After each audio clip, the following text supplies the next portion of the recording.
You just signed a minerals deal with Ukraine. It's a sign, it seems, that the United States is invested in Ukraine's future. The Secretary of State told me this is a very critical week. Are you any closer to reaching a peace agreement between Ukraine and Russia? I hope so. How would you characterize I do believe we're closer with one party and maybe not as close with the other, but we'll have to see. I'd like to not say which one we're closer to, but we did do a deal for the American people that was good. We were able to get rare earth. You know, the Europeans are getting paid back. They have a loan. We didn't. Biden just gave them $350 billion. He has no idea where the money is, what happened. And at least we'll, in one form or another, get our, I don't feel so foolish. And remember this is Biden's war. This was a war that was never going to happen if I were president. This is a horrible, horrible war. And I get to see shots of soldiers through, satellite that are just so terrible. 5,000 soldiers are being, look, 5,000 soldiers a week on average are dying. They're not American soldiers. But I want to solve the problem. They're Russian soldiers and they're Ukrainian soldiers. And if I can save 5,000 souls, I just love doing it. How long do you give both countries before you're going to walk away? Well, there'll be a time when I will say, okay, keep going, keep being stupid. When does that come? Are you close to it? Sometimes I get close to it and then positive things happen, okay? What's the red line for you? At what point do you say, that's it, we're walking away? Well, you'll know. I mean, there'll be a time when I may say that. And if I do, there may be something I can't, maybe it's not possible to do. There's tremendous hatred, just so you understand. Kristen, we're talking tremendous hatred between these two men and between, some of the soldiers, frankly, between the generals. They've been fighting hard for 3 years. I think we have a very good chance of doing it. Very quickly, if you do walk away, would that mean that you would pull military and intelligence? I don't want to say that now. It's too early to say that. I don't want to get into that argument. Let's move on to Canada. You have long talked about making Canada the 51st state. There's obviously a new Prime Minister of Canada, Mark Carney, who you spoke to after his victory. He says that you didn't talk to him in that call about making Canada a 51st state. No, he called me. He was very nice, and I congratulated him. He had a victory. It's a very close victory. It's, there's no majority or anything, so that's going to make things a little bit difficult, I think, for him to run. But he nevertheless had a victory, and he's a very nice man, I think. Do you plan to talk to him about making Canada a 51st state? He wants to come and see me. He's going to come this week or next week. So will you talk to him about making Canada a 51st state, annexing Canada? I'll always talk about that. You know why? We subsidize Canada to the tune of $200 billion a year. We don't need their cars. In fact, we don't want their cars.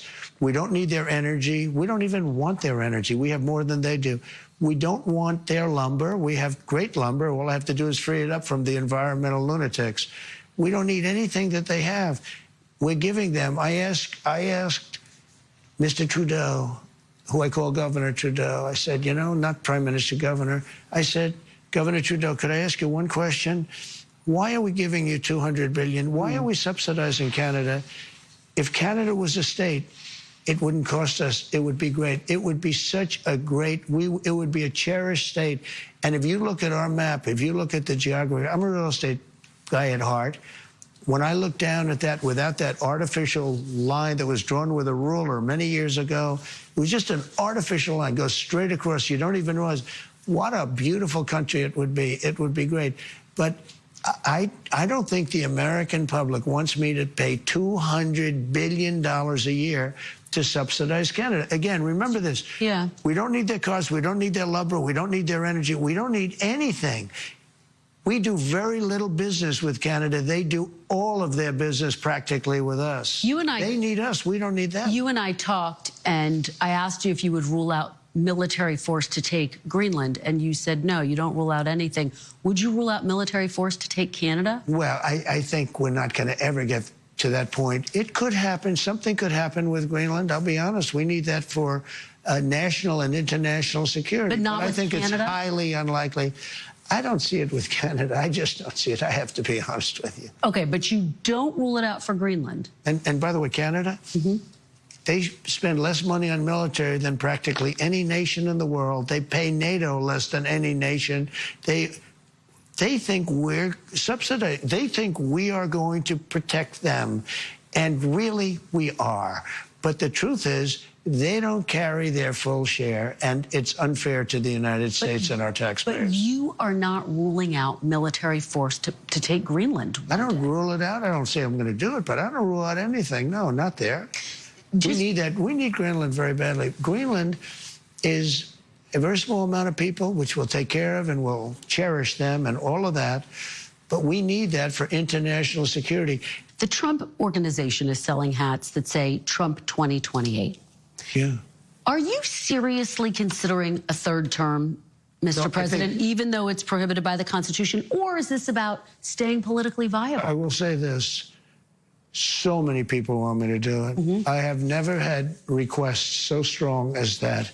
But it's something that, to the best of my knowledge, you're not allowed to do.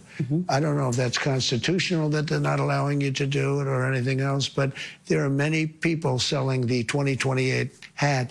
But this is not something I'm looking to do. I'm looking to have 4 great years and turn it over to somebody, ideally a great Republican, to carry it forward.